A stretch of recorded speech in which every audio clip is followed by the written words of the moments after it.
Lumen nomor 11.953, tanggal 27 April 2025.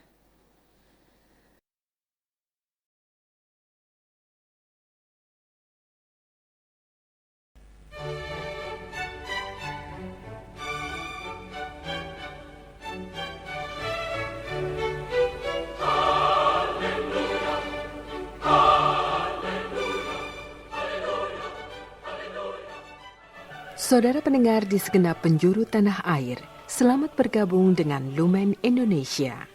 Lumen Indonesia, siap melayani Anda setiap hari. Saudara terkasih, marilah kita bersatu dalam Tuhan kita Yesus Kristus yang tidak berubah dahulu, sekarang, dan selama-lamanya. Allah Sang Maha Rahim mengasihi dan menerima sebagaimana adanya kita. Allah Bapa kita di surga senantiasa bersedia menolong, menghibur, dan meneguhkan kita dalam menghadapi segala permasalahan hidup sehari-hari.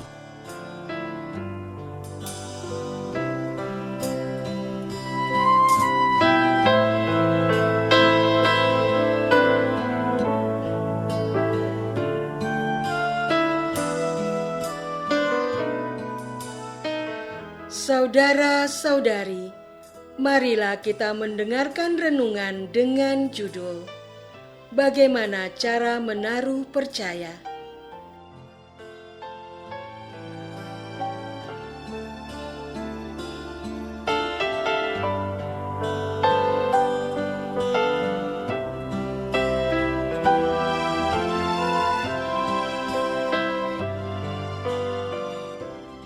Yang berdasarkan pada Injil Yohanes bab 20 ayat 29 dan 31. Kata Yesus kepada Thomas, "Karena engkau telah melihat aku, maka engkau percaya. Berbahagialah mereka yang tidak melihat namun percaya. Supaya kamu percaya bahwa Yesuslah Mesias Anak Allah, dan supaya kamu oleh imanmu memperoleh hidup dalam nama-Nya."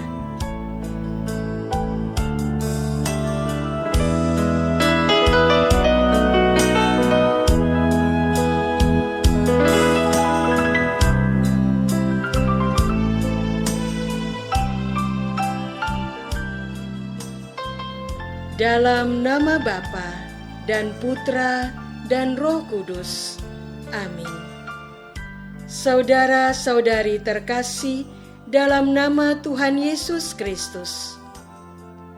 Ketika hari sudah malam, pada hari pertama minggu wafatnya Tuhan Yesus, berkumpullah murid-muridnya di suatu tempat dengan pintu-pintu yang terkunci, karena mereka takut kepada orang-orang Yahudi.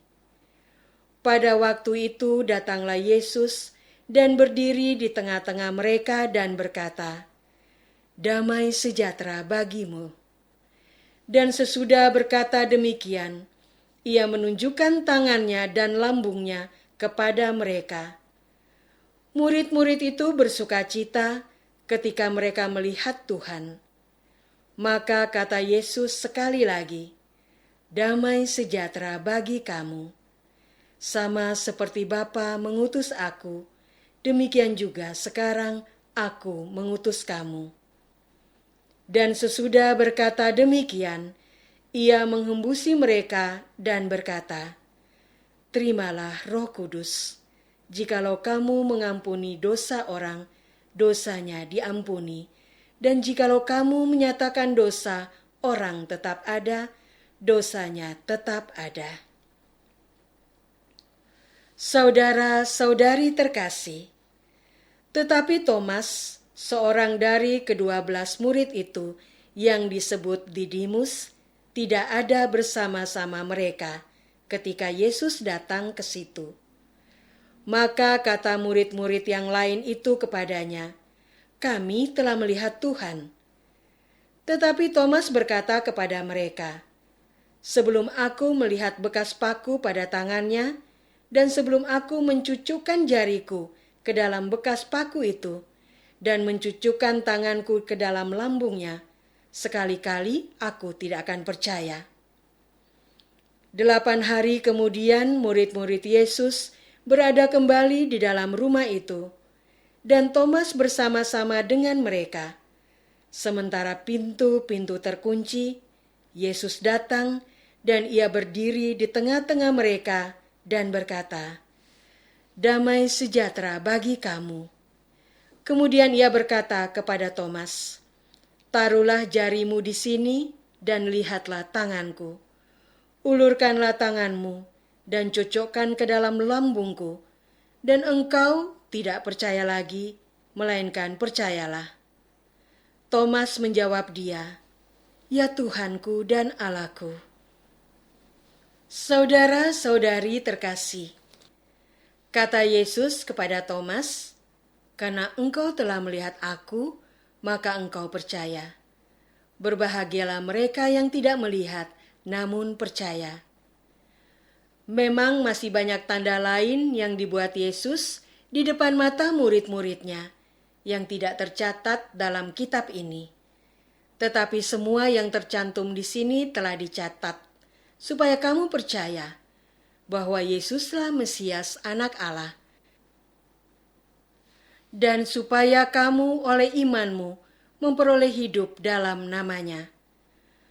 Bagaimanakah sikap batin kita saat ini? Apakah kita percaya? Ataukah batin kita masih aktif mempertanyakan fakta tersebut, karena kita masih sulit untuk menerimanya dengan logika? Dalam kajian psikologi, ditemukan bahwa salah satu tugas perkembangan yang perlu diselesaikan oleh manusia, remaja, dewasa, ataupun tua ialah melakukan eksplorasi terhadap beberapa keyakinan dalam rangka menetapkan komitmen iman.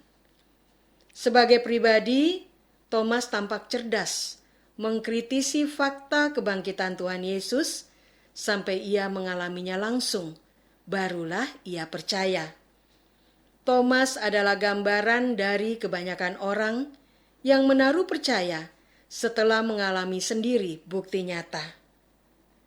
Saudara-saudari terkasih, namun demikian, Tuhan Yesus berkata kepada Thomas bahwa berbahagialah kita yang tidak melihat namun percaya.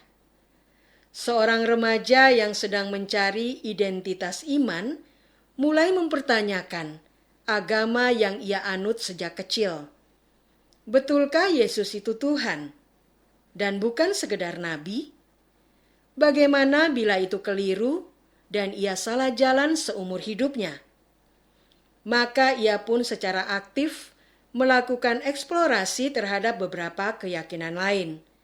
Sampai pada satu titik, ia sampai pada pemahaman bahwa satu-satunya jalan menuju kebahagiaan sejati ialah dengan cara menghadapi penderitaan yang ada, bukannya lari menghindar ataupun menolak dan mengusirnya pergi dengan terburu-buru, bersegera untuk mengatasinya.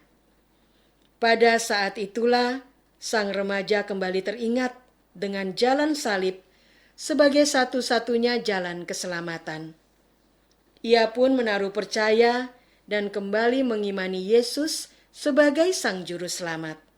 Dan sejak itu, ia merasakan sukacita bahagia, meski situasi hidup pasti tidak pernah bertahan sempurna.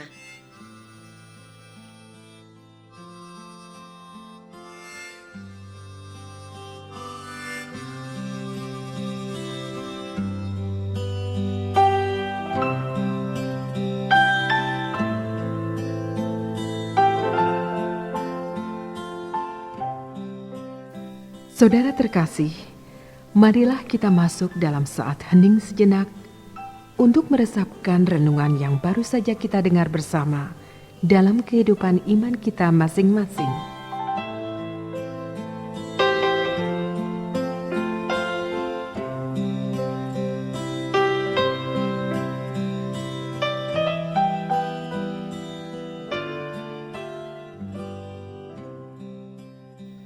Apa yang saya lakukan untuk bahagia?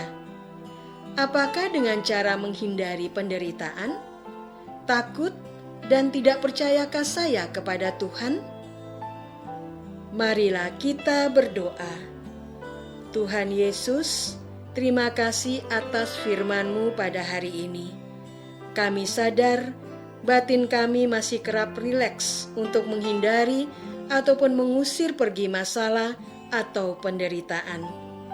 Ajarilah kami untuk datang berserah kepadamu, Tuhan Yesus.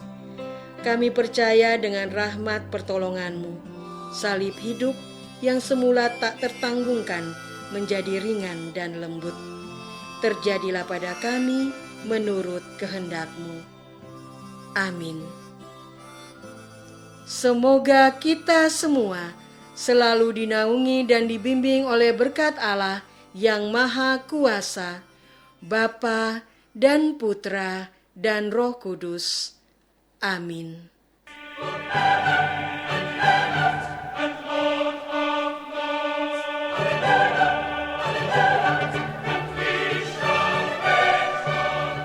Dengan penuh kasih dan sukacita, Lumen Indonesia mengundang saudara-saudara seiman di segenap penjuru tanah air.